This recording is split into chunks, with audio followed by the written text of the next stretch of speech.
What if a single swab could unravel your entire life? I'm Annabelle Blee, 29, a fifth-grade science teacher in Loveland, Colorado, where wildflowers crowd my backyard and my scruffy rescue dog Clover naps in the sun.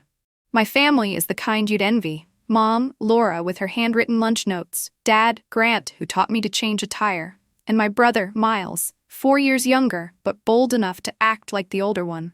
We're close, with movie nights and inside jokes, the kind of bond that feels unbreakable. But on my birthday, Miles handed me a DNA ancestry kit, wrapped in crinkly tissue paper, grinning like he'd invented mischief. "Let's see if you're a Viking," he teased, "or maybe a Russian spy." We laughed over waffles, Mom rolling her eyes, Dad muttering about conspiracy theories. I swabbed my cheek, sealed the envelope, and dropped it in the mailbox on my way to work. I love answers. Facts, data, the solid ground of evidence. The kit seemed like a playful puzzle, a chance to uncover some quirky ancestor. Nothing serious. I didn't know it was a door to a truth I'd never imagined. The morning felt light, syrup sweet on the table, the scrape of chair legs against wood. I stand in my classroom now, grading papers with crayon-drawn volcanoes, the air heavy with rain outside. That moment of laughter feels distant, like a photo already fading. I had no idea the mystery wasn't my ancestry. It was me. The days after my birthday blurred into routine. Lesson plans, Clover's walks, banana bread baking on Sundays. I didn't think about the DNA kit again until a week later, when my phone buzzed on my desk. An unknown number.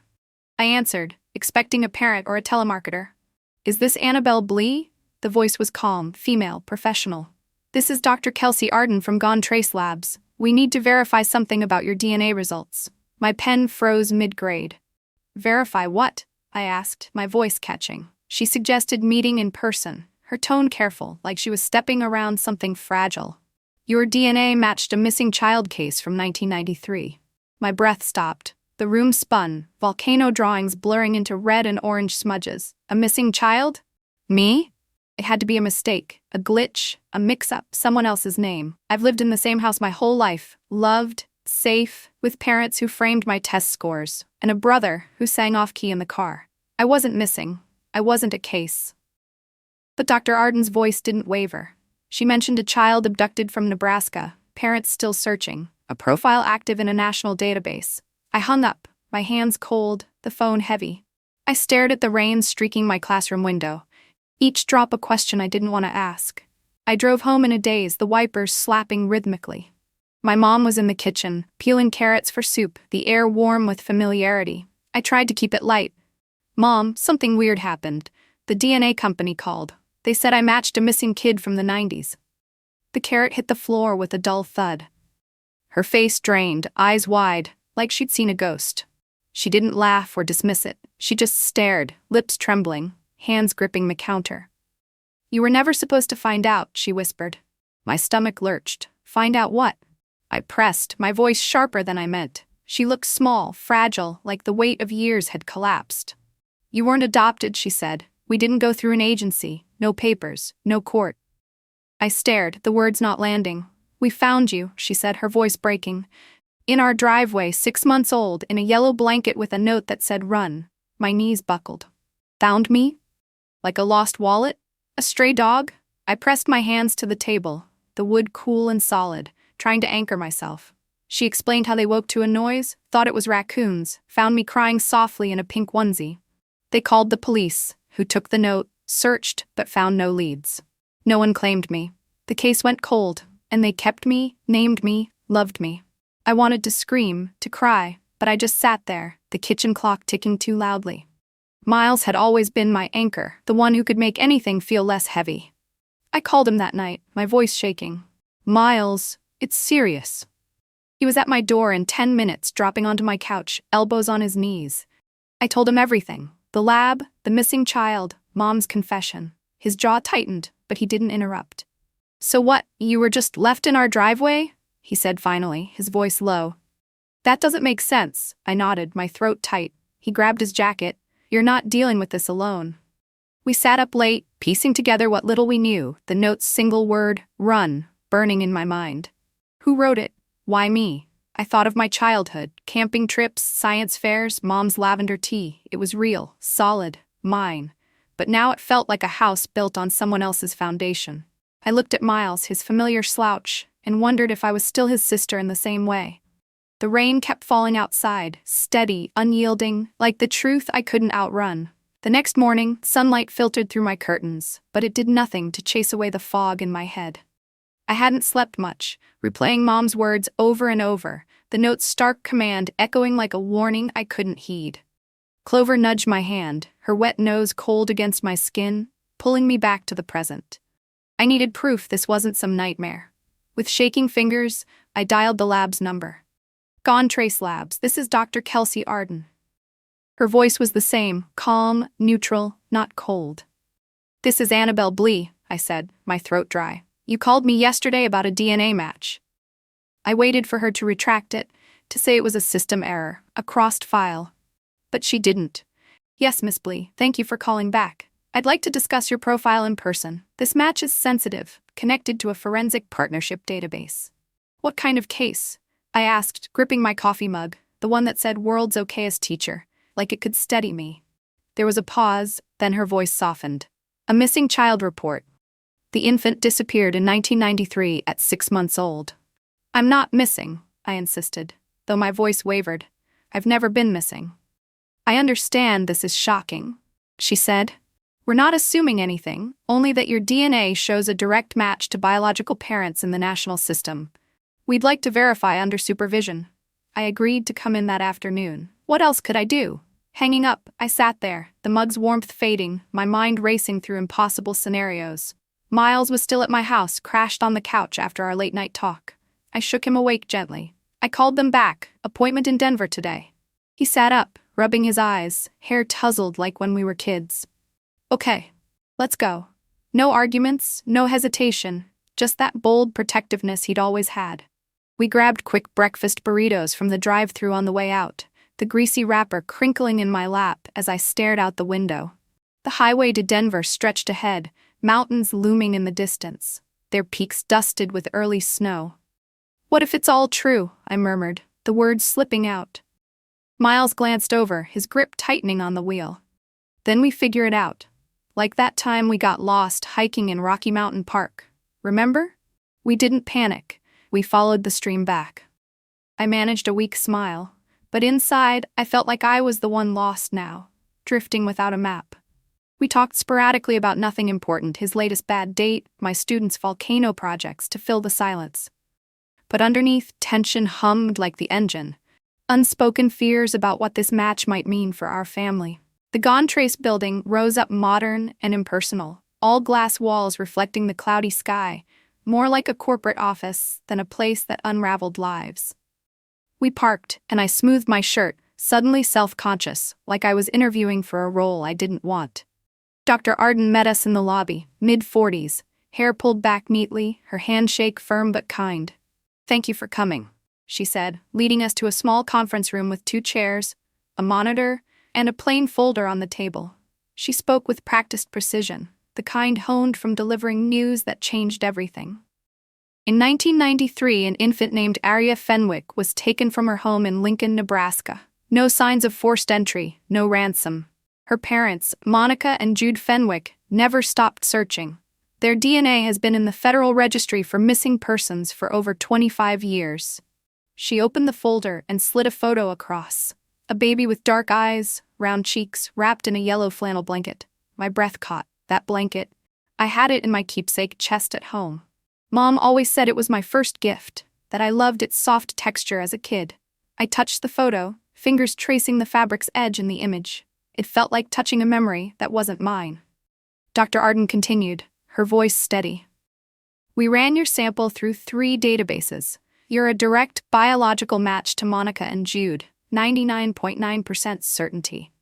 The numbers hit like a punch, cold and irrefutable. Miles leaned forward, his voice edged with protectiveness. So what does that mean for her? What happens now? She folded her hands. That's up to Annabelle. We can initiate contact if you'd like. They're still alive, still hoping. The room seemed to tilt, the fluorescent lights buzzing too loudly. I thought of Mom in our kitchen, her hands shaking as she confessed, the love that had shaped me. And now this other couple, frozen in grief, waiting for a daughter stolen away. How could I be both? Their lost Aria and the Annabelle who baked banana bread and taught kids about planets? I nodded slowly, not ready but unable to turn back. I want to know more, I said, though my heart pounded. Dr. Arden explained the process. Supervised calls, potential meetings, all at my pace. As we left, the photo burned in my mind, a bridge to a past I hadn't known existed. Driving back, the silence was thicker, the mountains now shadows in the dusk. Miles turned on the radio low, some old rock song filling the gaps. "You okay?" he asked finally. I shrugged, watching the road blur. "It's like finding out your favorite book has a secret ending you never read." He nodded. "But it's still your book." That night, I lay awake, Clover curled at my feet, the ceiling fan whirring slowly.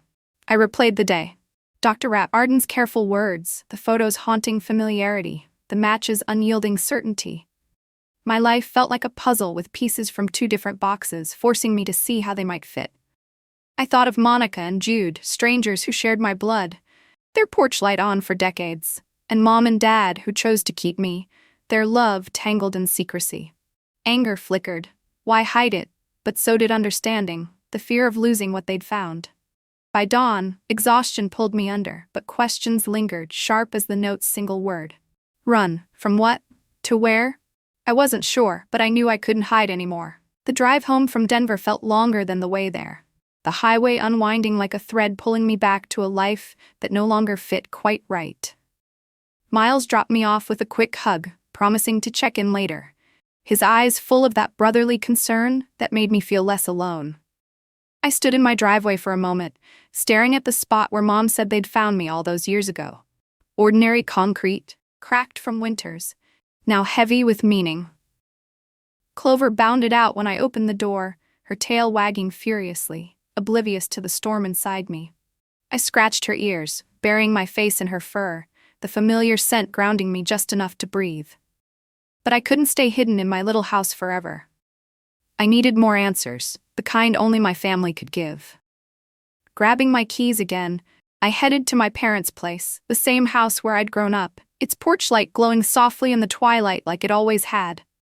Mom was in the living room when I arrived, knitting something shapeless, her needles clicking rhythmically, a habit she turned to when worried. Dad was out in the garage tinkering, but I knew he'd sensed the tension soon enough. "We need to talk," I said, my voice steadier than I felt. She set the knitting down, her face paling like it had the day before. "About the call?" I nodded, sinking into the armchair across from her. "I went to the lab today.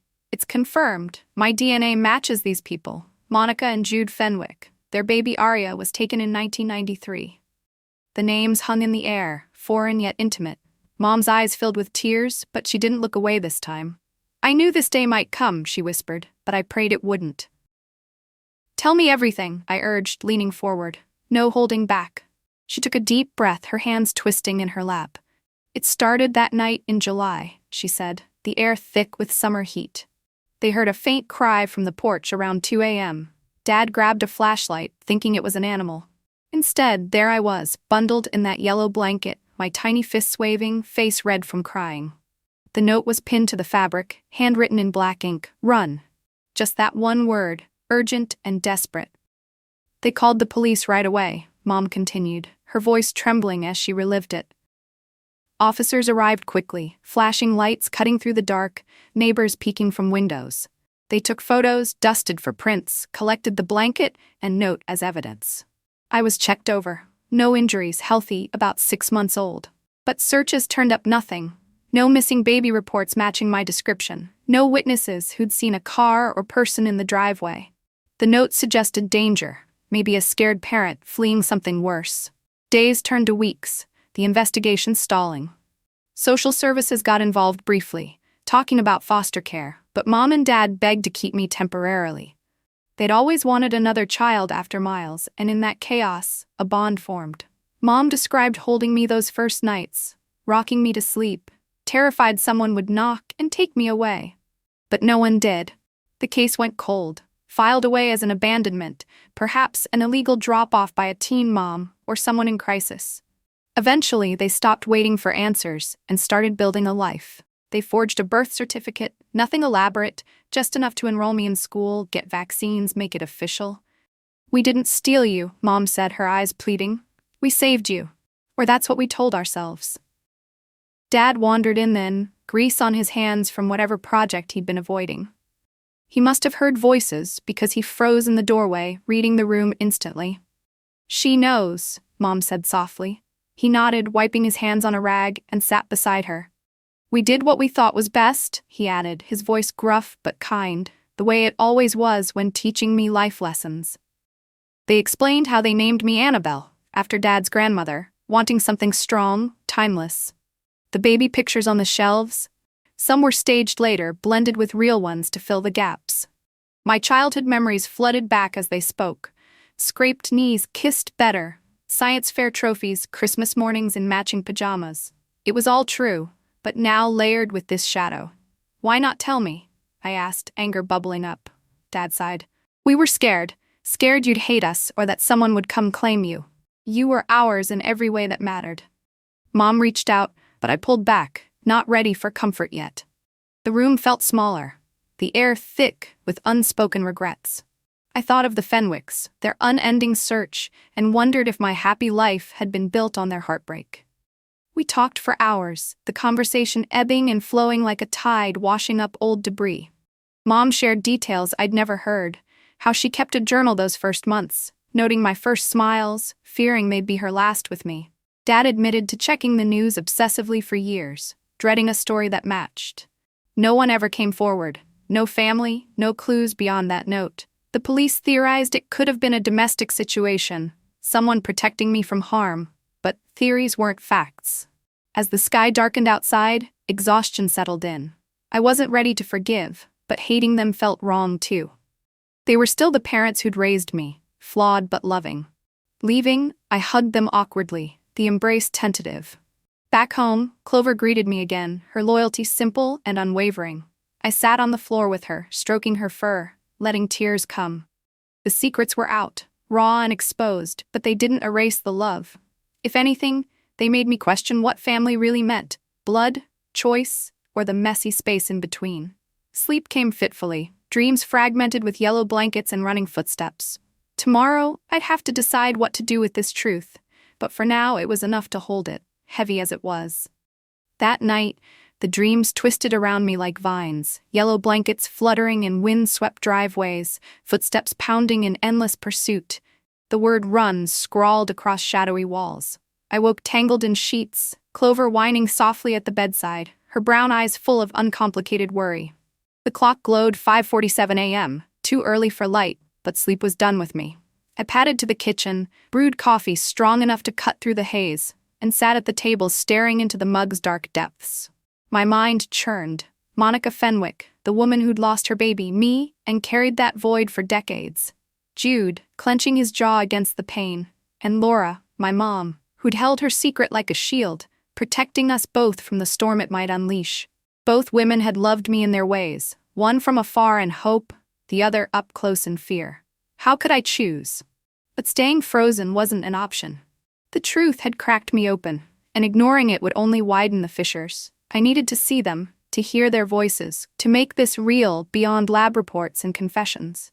By the time the sun crested the horizon, painting the wildflowers gold, my decision solidified. I had to initiate contact. I texted Miles first, going back to the lab, need to talk to them. His reply buzzed instantly, on my way. True to form, he showed up with drive-through coffees and a determined set to his shoulders, no questions about my sleepless eyes or rumpled clothes. You sure? He asked as we buckled in, the car humming to life. No, I admitted, but I'm going anyway. The drive to Denver felt different this time. Not the tense anticipation of confirmation, but a quieter resolve, the mountains standing sentinel, as if witnessing my choice. To fill the miles, I pulled out my phone and for the first time searched online for Aria Fenwick's disappearance. The results flooded in. Old newspaper archives, faded headlines from 1993, infant vanished from Lincoln home, no leads, with grainy photos of a worried couple outside a modest house. Monica, young and hollow-eyed, clutching a stuffed bear. Jude, arm around her, face etched with fury and despair. Articles detailed the night. Crib empty, window open but undisturbed, no fingerprints, no witnesses in the quiet neighborhood. Speculation ranged from random burglary gone wrong to targeted abduction. perhaps tied to Jude's job at a local factory where tensions ran high. One piece mentioned anonymous tips that fizzled, another a community vigil with candles flickering against the Nebraska wind. Reading it, my chest tightened. These weren't abstract facts. This was my origin story, stolen moments I couldn't remember. "Look at this," I said to Miles, showing him a scan of a flyer with my baby photo. He glanced over, whistling low. "It's you, all right? Those eyes." The search added layers the lab hadn't. Monica had quit her nursing job to search full-time. Jude organized annual fundraisers for missing children. Their life paused, a testament to unbreakable hope. We arrived at Gone Trace mid-morning, the glass facade gleaming under clearer skies. Dr. Arden greeted us in the lobby, her expression a mix of professionalism and empathy. "I'm glad you called ahead," she said, leading us to a smaller room this time, cozy with a large screen on the wall, tissues discreetly placed on a side table. "We've spoken to Monica and Jude about the match. They've asked to speak with you. No pressure, and we can end any time." My hands went cold, but I nodded, pressing them between my knees as she typed commands. Miles sat beside me, his presence a steady anchor, like all those times he'd talked me through school bullies or bad breakups. The screen flickered, and there they were. Monica first, her face filling the frame, tired but alert, dark hair streaked with gray, eyes mirroring mine so exactly it stole my breath. She covered her mouth, shoulders trembling, whispering something inaudible. Then Jude appeared behind her, his jaw tight, eyes reddened but dry, as if tears were a luxury he couldn't afford. Silence stretched, thick and electric. I couldn't speak, my throat closed around 1,000 unsaid words. Dr. Arden eased in gently. "Annabelle, this is Monica and Jude Fenwick, your biological parents." Monica leaned closer, almost touching the camera, her voice soft and quivering. "Your eyes, they haven't changed." The words broke something in me, a dam of emotion I hadn't known was there. Jude spoke next, quiet and firm. "We don't want to disrupt your life. We just needed to know you're safe, happy. We've kept the house the same, the phone number, the address, in case you ever came looking. Porch light on every night."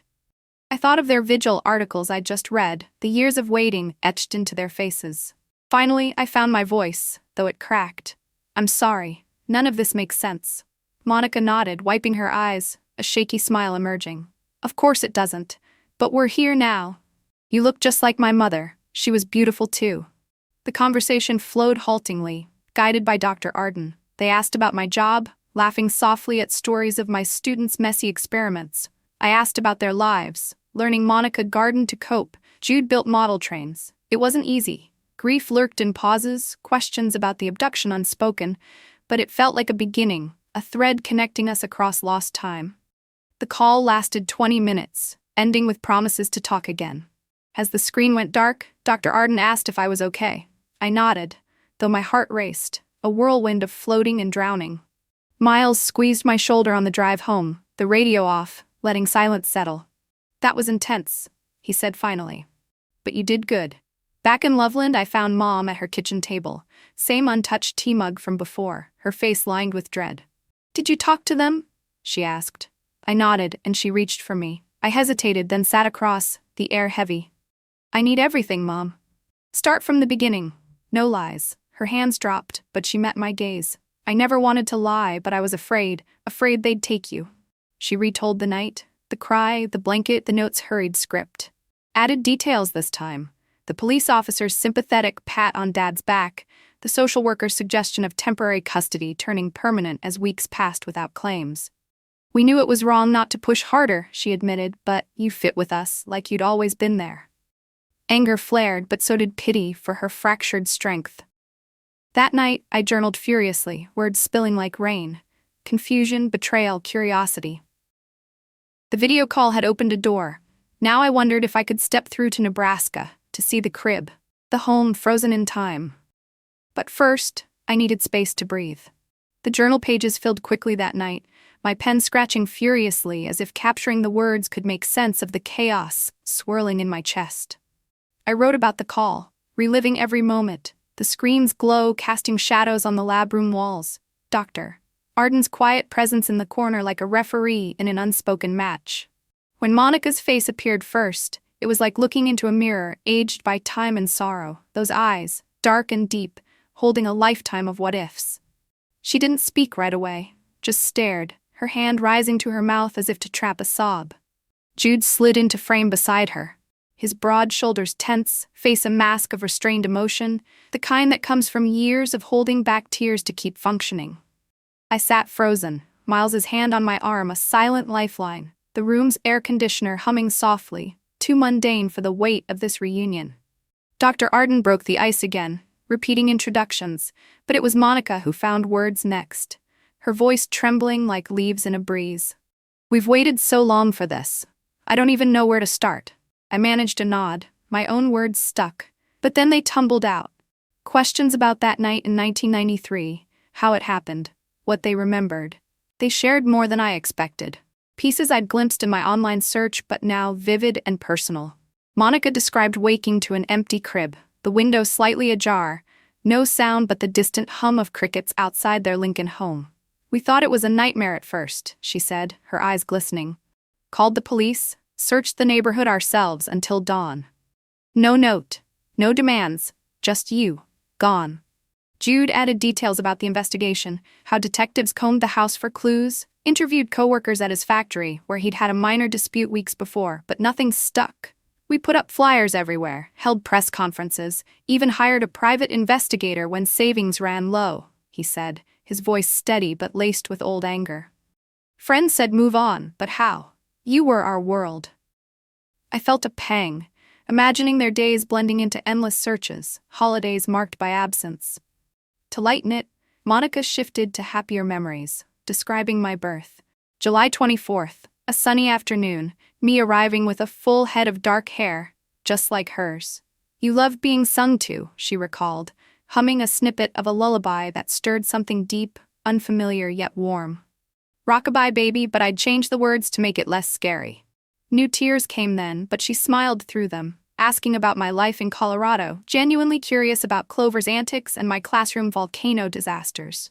I opened up more than I planned, telling them about baking banana bread to unwind, how Miles's jokes kept me grounded, the wildflowers in my yard that reminded me of freedom. "Sounds like you've had a good life," Jude said. "No bitterness, just quiet relief. That's all we ever prayed for.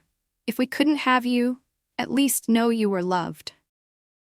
The words hit hard, bridging the gap with tentative threads of understanding. We talked about resemblances too, my curly hair in summer matching Monica's, my analytical mind echoing Jude's engineering hobbies. A new detail emerged when Monica mentioned keeping a box of my baby things, including a tiny bracelet from the hospital, engraved with Aria Fenwick. "I polish it every year on your birthday," she whispered. It added layers to their waiting, not just hope but ritual, a way to keep me alive in their hearts. The conversation wove between past and present, laughter mixing with silences heavy with unspoken grief. Miles chimed in once, asking about Nebraska winters, breaking tension with his easy charm, and they chuckled, describing blizzards that buried cars. As the call wound down, Monica leaned in again. "We're not going anywhere. Take your time." Jude nodded. "Just knowing you're out there, it's enough for now." The screen went blank, and I exhaled, the room suddenly too quiet, my pulse echoing in my ears. Driving home, the highway blurred with late afternoon traffic. Miles let me process in silence at first. "They seem nice," he offered eventually. "Real." I agreed, but the mix of emotions churned, joy at connection, guilt for the family I'd always known, confusion over who I was becoming. Back at Mom's, she was still at the table, her tea cold, eyes searching mine for judgment. "How was it?" she asked, voice small. I described the call carefully, the shared eyes, the lullaby, watching her face crumple but hold. "They sound like good people," she said finally, a tear escaping. "I'm glad you have that." No jealousy, just resignation, and it softened my anger a fraction. We talked longer, her adding a new memory, how I'd cling to that yellow blanket as a toddler, dragging it everywhere until it frayed. "I mended it over and over," she said, "because it was your piece of before." It was a bridge of her own, acknowledging the past without claiming it all. That night, sleep evaded me again, the ceiling fan's spin mirroring my thoughts. The call had humanized Monica and Jude, turning abstracts into people with stories, pains, hopes. But it also amplified the pull toward Nebraska, the need to see their home, touch the artifacts of my beginning. By morning, resolve hardened. I couldn't live in halves anymore. I texted Monica through the lab secure channel. I'd like to visit. Her reply came swift. We'll be waiting. Fear knotted my stomach, but so did anticipation. A step toward mending what was broken, even if scars remained. 2 weeks passed in a blur of preparation, my classroom days filled with lesson plans on ecosystems, a fitting metaphor for my own shifting world. I confided in my best friend from middle school over coffee, her shock mirroring mine, but her support unwavering. Go find your pieces. Therapy started too. Early sessions probing the duality, but it was the impending trip that focused me. Miles insisted on airport duty, and as we drove, he handed me that mud-splattered photo of us as kids, frogs in hand, grins wide. In case you forget, he said. At the curb, his hug lingered. You're still you, sis, just with extra chapters. The airport hummed with the usual chaos, announcements crackling overhead, suitcases rumbling across tile, the faint scent of coffee and pretzels mingling in the air, but I moved through it like a ghost. My carry-on bag light, my thoughts heavy. Miles's photo of us as mud-covered kids was tucked in my wallet, a talisman against the unknown. Call when you land, he'd said at the curb, his voice casual but eyes serious. I boarded the plane to Nebraska, window seat, watching Colorado shrink below as we climbed, peaks giving way to flatlands that stretched endless and open. My stomach twisted with nerves. What if they expected too much? What if I couldn't give it? But the pull was stronger, a need to see the place where my story began, to touch the edges of that long-ago night. During the flight, I flipped through a notebook I'd brought, jotting fragmented thoughts. Questions about the abduction, memories of Mom's confessions, snippets from the video call. Monica had sent a message via the lab. We'll pick you up. No pressure, just us. It eased the knot a little, but as the plane descended into Lincoln, the landscape turning to cornfields and quiet suburbs, anticipation built like a storm on the horizon.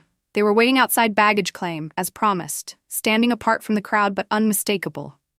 Monica in a simple cardigan, hair pulled back, her posture straight but hands fidgeting. Jude beside her, taller than I'd imagined, wearing a faded flannel shirt, his expression cautious, like he was bracing for impact. No signs, no rushes forward, just quiet recognition as I approached. Hi, Annabelle, Monica said first, her voice warm, using the name I'd given, not Aria, respecting the life I'd built. Or whatever feels right. Annabelle's okay, I replied, managing a smile, though my voice sounded distant in my ears. It's nice to meet you, in person. Jude nodded, offering a hand to take my bag. Long flight? Small talk, safe ground. We walked to their car, an older SUV with Nebraska plates, the air inside smelling faintly of pine air freshener. As we drove, Monica pointed out landmarks, a park where they'd picnicked as a young family, the hospital where I was born, each one layering history I didn't remember but felt echoing in my bones. We can go slow, Jude said from the driver's seat, glancing in the rear view. Whatever you're comfortable with. I appreciated the space, no overwhelming hugs or tears, just tentative steps toward connection. Their home was exactly as described, a modest ranch-style house on a tree-lined street, unchanged since 1993, the porch light on even in daylight, a silent vigil finally answered. Stepping inside was like entering a time capsule, the living room walls lined with photos of a baby me, dark-eyed and smiling, frozen at 6 months. A crib stood in the corner of what was now a guest room, boxed but visible, topped with a folded pink blanket, soft and waiting. Monica noticed my gaze. We couldn't part with it. Felt like giving up. Her voice caught, but she steadied it, leading me to the kitchen, where tomato soup simmered, grilled cheese sandwiches browning on the stove, my baby favorite, she'd said on the call. We sat at the table, the wood scarred from years of family meals I hadn't shared, and talked carefully. They asked about my teaching, laughing at tales of exploding baking soda volcanoes, Clover's habit of stealing socks. I asked about their routines. Monica's garden out back, bursting with tomatoes and herbs as a way to nurture something living. Jude's workshop where he fixed neighbors' appliances for free, keeping busy to quiet the mind. After you were taken, Monica said softly, time stopped.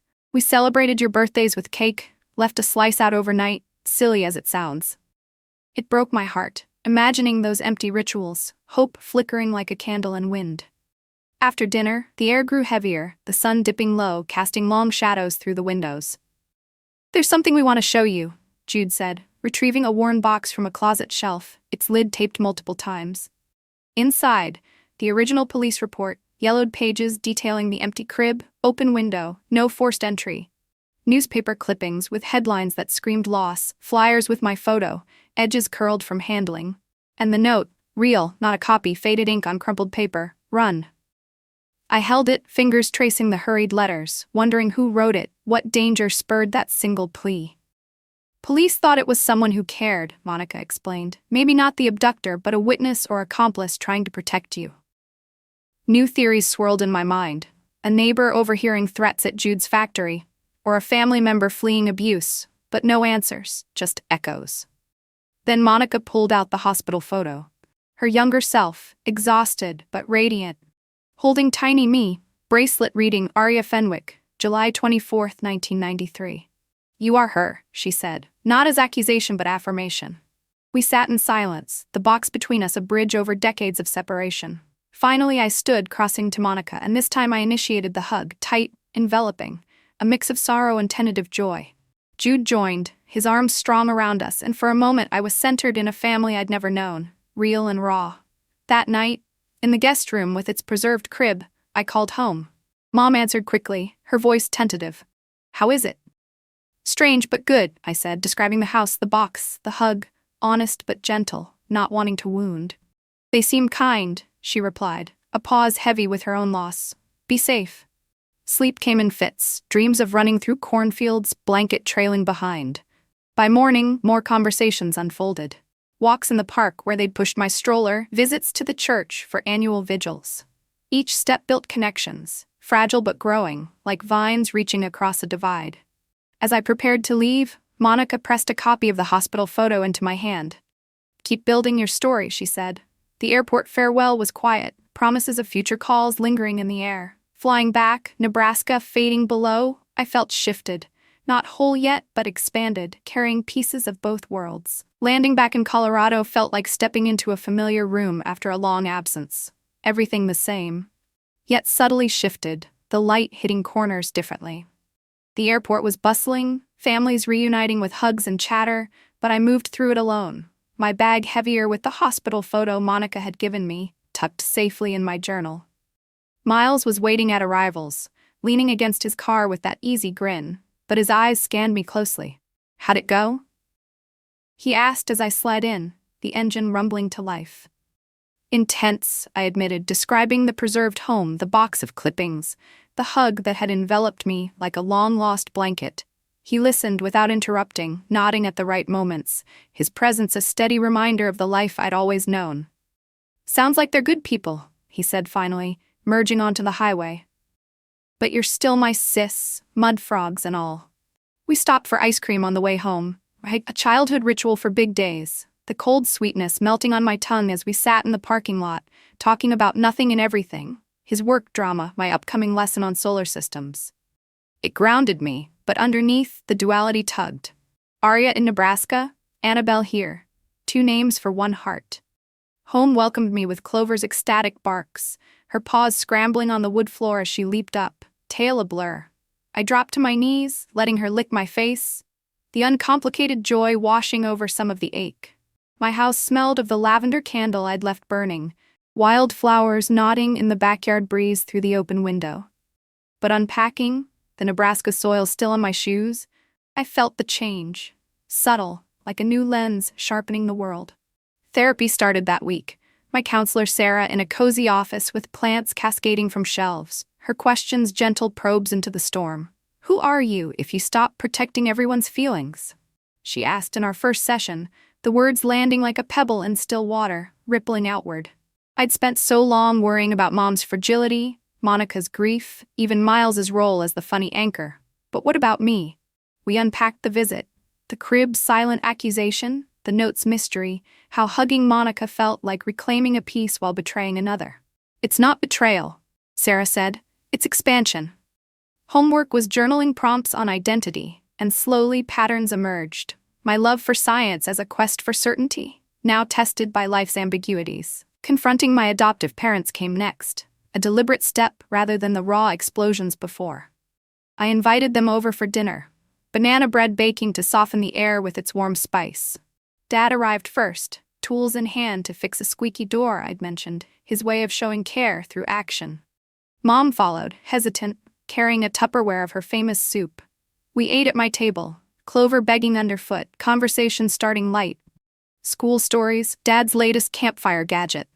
But as plates cleared, I steered us deeper. I need full honesty now, I said, meeting their eyes. No more pretending it was all okay. Mom nodded, tears welling but held back. I know, we were wrong to hide it, scared of losing you twice. She shared more details I'd missed. The anonymous calls to police tip lines in those early years, checking if anyone matched my description. Dad's insomnia, patrolling the driveway at night as if guarding against phantoms. We forged the certificate because bureaucracy moved too slow, Dad admitted, his voice gruff. But love isn't paperwork. Anger surfaced. Why not legal adoption? But empathy followed, seeing their fear as a mirror to Monica's hope. I don't hate you, I told Mom, echoing her backyard question weeks ago. But we build from truth now. It wasn't instant forgiveness, but a start. Hugs at the door lingering longer, promises to talk openly. Relationships with Monica and Jude deepened through calls and texts. Small bridges across states. Monica sent garden photos, vibrant tomatoes reminding me of her soup. Jude shared model train tips, a hobby I tried one weekend, the tiny tracks a metaphor for piecing life together. A longer visit followed months later, me flying back to walk the park paths they'd strolled with baby me, sitting in church pews where vigils had burned candles for my return. They showed me scrapbooks, pages blank for Arya's spot, now filled with my recent photos, teaching kids, Clover mid-zoomies. It healed fractures I hadn't named, their laughter at my stories mingling with tears over lost years. Back home, therapy wove these threads. Sarah helping me navigate guilt when enjoying time with one family felt like slighting the other. Belonging isn't zero-sum, she reminded. Miles stayed constant, joking about his mystery-solving DNA gift earning royalties, but his support ran deeper. Late-night drives, when overwhelm hit, reminding me of our shared history without demanding exclusivity. As seasons shifted, Colorado leaves turning gold, I integrated the pieces. Teaching with renewed passion, explaining ecosystems as interconnected webs mirroring my own. Unanswered questions lingered. Who wrote Run? What chain of events led from Nebraska crib to Colorado driveway? But they no longer paralyzed. A factory dispute at Jude's work surfaced in old articles as a possible motive, disgruntled coworker long gone but no proof. Therapy taught acceptance of blanks, meaning in the known. Family gatherings evolved too. Thanksgiving with Mom, Dad, and Miles, then a video call to Monica and Jude, toasts across screens. It was messy, beautiful, mine. One evening, journaling by the fire, Clover's head in my lap, I realized the growth, braver, more honest, shaped by truth rather than crushed. The duality didn't split me, it made me whole, a tapestry of two pasts weaving one future. Months blurred into a rhythm that felt both new and familiar, like learning to dance to a song I'd half remembered. Colorado winters brought snow blanketing my wildflower yard, turning it into a quiet canvas, while Colesm, Nebraska warmed the chill. Monica sharing recipes for her garden-fresh salsa, Jude sending photos of his latest model train layout, intricate tracks looping like the paths our lives had taken. I visited again in spring, the cornfields greening under wide skies, walking those same park paths with them, Monica's arm linked in mine as she pointed out birds she'd named her lost hopes. "This one's Arya," she said of a robin, her voice light but eyes misty. We filled more scrapbook pages, no longer blank. Snapshots of me teaching, Clover chasing snowflakes, even a group call where Mom and Dad joined tentatively, voices overlapping in awkward but genuine hellos. It wasn't seamless. Jealousies flickered, like when Monica asked about childhood milestones she'd missed, or Mom tensed at mentions of Nebraska holidays. But therapy helped me navigate. Sarah's prompts encouraging boundaries that honored all sides. "You're the bridge," she said, "not the battleground." Integrating Arya into Annabelle wasn't overnight magic. It unfolded in small acts, like adding Fenwick to my journal signatures, or researching 1993 news for clues that never came. One evening, digging through online archives, I found a forgotten article about Jude's factory, a labor dispute involving a coworker who'd vanished shortly after my abduction, whispers of threats, but no arrests. It sparked theories. Maybe he was the abductor, driven by grudge, or perhaps a sympathetic figure who left the note, running from his own regrets. Monica and I discussed it over tea during my next visit, her hands steady as she poured, accepting the unknowns as part of our shared story. "Some doors stay closed," she said, "but look at the ones we've opened." Back home, Miles organized a dual-family barbecue, grilling burgers while cracking jokes about my royal Viking spy heritage, from the DNA kit that started it all. Mom laughed. Dad shared tire-changing tips with Jude via video, the screens bridging miles. Clover darted between legs, her joy infectious, reminding me that love expands, doesn't divide. Forgiveness deepened with time, not erasing the secrecy but softening its edges. One Sunday, baking banana bread with Mom, flour dusting the counter, I asked about her fears those early years. "Every knock at the door was a thief," she admitted, kneading dough with practiced hands. "But you were our gift." I hugged her then, the scent of vanilla mingling with understanding. No more pretending, just honest rebuilding. Dad joined later, framing a new photo. All of us together from a virtual gathering, his way of claiming the expanded family. Therapy sessions turned reflective, Sarah noting my growth, from shocks paralysis to active shaping of my narrative. "You've turned questions into strengths," she observed. Unanswered pieces, the note's author, the abduction's full chain, lingered like faint scars, but they no longer defined me. Instead, they fueled curiosity, like teaching my students about mysteries in science, unsolved but inspiring. Now, when mirrors reflect back, I see someone layered. Annabelle's steady gaze, Arya's resilient spark. I belong to two families, two names, a past pieced from fragments. It's not broken, it's mosaic, beautiful in its complexity. There are still heavy days, a song evoking Nebraska winds, a scent stirring Colorado kitchens, but I face them braver, letting truth shape rather than shatter. My students ask about origins, and I smile. That's a long story, but a good one. Because it is. Even with pain, it's mine. If you made it to the end of this story, thank you. This has been the most personal, disorienting, and strangely beautiful chapter of my life. I shared it because I know there are people out there who feel like something is missing, like there's a question no one is willing to answer. Maybe this gives someone else the courage to start looking. If this story moved you, please like the video, share it with someone who might need to hear it. Drop a comment below. I read everyone, and I'd love to hear from you. And if you want more real stories that go deeper than headlines, subscribe to the channel. There's so much more to come, and I'd love to have you here for it. Thanks for listening. Stay curious. As the days stretch longer now, with sunlight lingering gently on the wildflowers in my backyard, I find myself pausing more often, letting the quiet moments wrap around me like a soft, familiar blanket. Clover rests her head on my lap, her breathing steady and calm, while the wind whispers through the leaves outside, carrying echoes of both Colorado's mountains and Nebraska's open fields. I've come to see that wholeness isn't about filling every gap or resolving every shadow. It's about holding the pieces with grace, allowing them to coexist in a tapestry that's uniquely mine.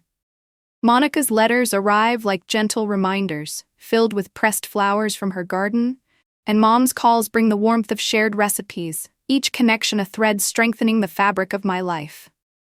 Miles still jokes, his laughter a light that cuts through any lingering fog, and Dad's quiet nods affirm that love endures, even when reshaped. Therapy has taught me to breathe into the uncertainties, to let the unanswered questions fade like distant horizons, reassuring me that I'm enough just as I am.